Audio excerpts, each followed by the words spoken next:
1979년 한미 미사일 지침을 채택한 이래 대한민국은 우주 발사체에 고체 연료를 충분히 사용할 수 없는 제약하에 있었습니다. 문재인 대통령께서는 하우스 대 하우스로 직접 협상을 통해 이 문제를 해결하라고 지시하셨습니다.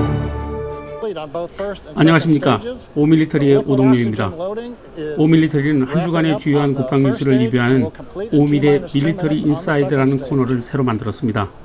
오늘은 그 첫 시간으로 한미 미사일 지침 개정에 대해서 살펴보겠습니다.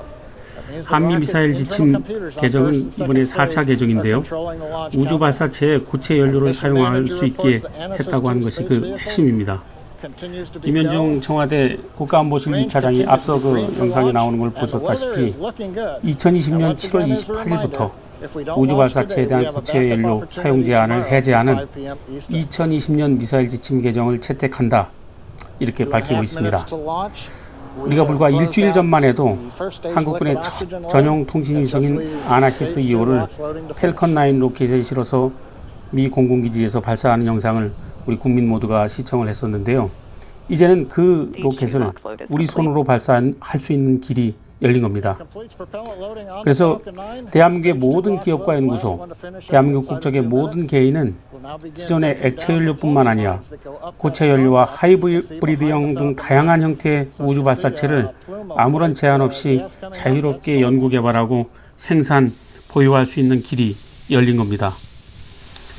지금까지 우리는 한미 미사일 지침 아래에서 고체 연료 로켓 자체를 군사용으로 간주해서 개발을 막아왔습니다. 그런데 이번 한미 미사일 지침 개정으로 우리나라도 우주 발사체를 개발해 인공위성 발사 시장에 뛰어들 수 있게 될 것으로 전망이 됩니다. 최근 일본이 아랍에미레이트의 화성 탐사선 아마를 미시시피 중공업 발사체 H2A에 실려서 발사를 했고, 그 다음에 얼마 전에 앞서 말씀드렸던 아나시스 2호가 미국 우주 탐사 기업 스페이스X의 펠컨 9 로켓에 실려서 발사된 것을 우리는 부러운 눈으로 봤는데, 이제는 우리가 그런 것들을 실제 할 수 있는 그러한 여건이 조성됐다고 이렇게 볼 수 있습니다. 7월 29일 청와대 박수경 과학기술보좌관이 한미 미사일 지침 개정이 이제 우주 산업에 가져올 효과 등에 대해서 추가 브리핑을 했는데, 꽤 우리가 눈여겨볼 만한 팩트들을 많이 이야기를 하고 있습니다. 현재 중장거리 발사체 기술 확보에 있어서 한국형 발사체는 액체 추진 로켓을 주로 사용을 해왔죠. 액체 추진 로켓의 한계는 고체 연료 부스터 등으로 보완할 수 있고, 발사체의 페이로드에 따라서 부스터를 탈부착하는 방식으로 유연한 운영이 이렇게 가능하게 됐다고 이렇게 말하고 있습니다. 그래서 그 추력의 크기와 제어 목표에 따라서 액체 연료냐, 고체 연료냐, 하이브리드 연료냐를 자유롭게 선택해서 사용할 수 있도록 로켓의 설계가 가능하게 됐다, 이런 얘기입니다. 지금 현재 소형 위성 시장은 지난 10년간 1,500여 기가 발사됐다고 합니다. 상당히 많은 숫자인데요. 향후 10년간은 8,600여 기가 발사될 것으로 보인다는 거죠. 시장으로 보면 약 1조 달러. 아주 천문학적인 시장인데, 그랬을 때 소형 위성에 어떠한 발사체를 확보하느냐가 경쟁력과 직결이 됩니다. 이번 미사일 지침 개정으로 전 세계 30여 개 업체만 진입해 있는 그야말로 선진국들의 어떤 그 레짐 같은 그런 그 발사체 시장에 국내 기업이 신규 진입할 수 있는 기회를 얻게 되는 것입니다. 현재 고체 연료 로켓 기술을 축적한 방산업체들이 이제는 중장거리 민간 발사체 시장에 진입할 걸로 예상이 됩니다. 국내 업체로는 현재 현무 미사일을 개발한 한화나 LIG 넥스원이 그 대상이 될 걸로 보이는데요. 한화는 현무 탄도미사일을 개발했고, LIG 넥스원은 현무 순항미사일을 개발한 업체입니다. 고체 연료 로켓은 개발이 쉽고 저비용으로 제조할 수 있는 만큼 민간의 우주 개발 참여도 더욱 쉬워질 걸로 보입니다.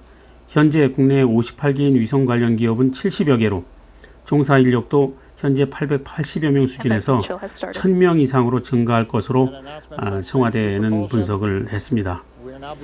그렇다면 이번에 정부가 민간용 고체 연료 우주 발사체 제한을 미국과 한미 미사일 지침에서 풀려고 애를 썼는데요. 그 이유는 단 하나입니다. 지금 선진국과 그 우주 발사체 기술이 너무 큰 격차를 지금 보이고 있기 때문입니다.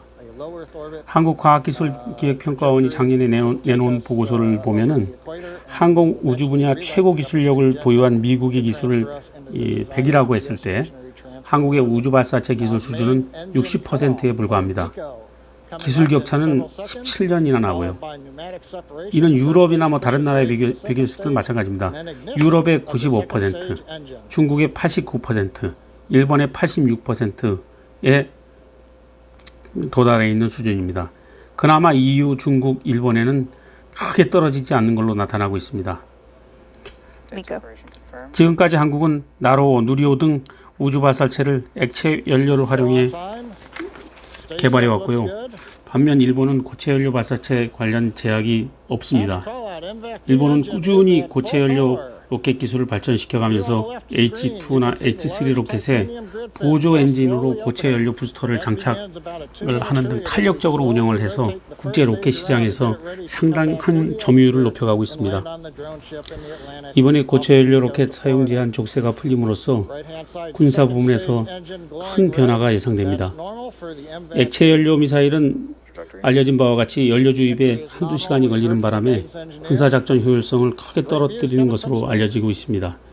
적의 인공위성에 노출될 위험도 크죠. 이런 측면에서 고체 연료 미사일은 군사적으로도 굉장히 유용한 겁니다. 우선 산화제 주입도 불필요하고 이동이 용이하고 신속 발사를 할 수 있고요. 제작비도 액체 로켓 의 10분의 1에 불과하다고 합니다. 참고로 한미 미사일 지침은 1979년에 도입이 됐는데요. 미사일 사거리 180kg, 탄도 중량 500kg 제한이 골자였죠. 이것이 2001년 1차 개정으로 사거리가 300km로 늘어났고 2012년 2차 개정을 거치면서 사거리가 800km로 늘어났습니다. 문재인 대통령 취임 이후인 2017년 3차 개정을 통해 가지고 탄도 중량이 무제한으로 확대됐습니다. 이게 상당히 좀 의미가 있습니다. 단거리 탄도미사일 현무포가 2톤에 가까운 탄두를 실을 수 있었던 것도 탄도 중량 무제한 지침을 개정한 덕을 톡톡히 본 것이라는 그런 이야기가 있습니다. 문재인 대통령은 작년 10월 국가안보실이 백악관 NSC와 접촉해 이 문제를 해결할 것을 지시를 했고요. 김현정 차장을 중심으로 적극적으로 나서서 9개월간 협의를 거쳐서 이날 미사일 지침 개정이라는 결실을 본 겁니다. 어떻게 보면 문재인 대통령은 트럼프 대통령에게 미사일 지침 개정에서 선물 2개를 받은 셈입니다.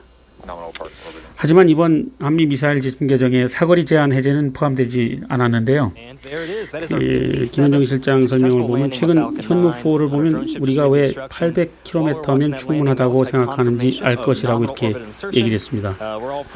북한을 견제하는 데는 800km면 충분하다고 이렇게 생각을 한 거죠. 우리 군이 최근에 그 전술핵급 괴물 미사일로 불리는 현무포의 개발을 통해서 기술적 완성도를 상당히 높였습니다. 즉, 탄도 미사일 그 완성도, 기술적 완성도를 상당히 높인 건데요.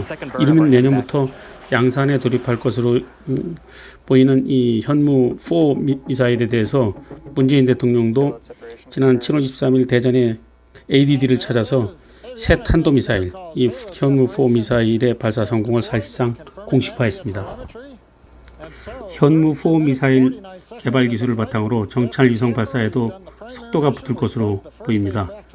한국군이 통신 정찰 위성을 모두 보유한다면 미국 전략 자산에 의지하지 않고 독자적인 작전 전개가 상당 부분 가능할 것으로 보입니다.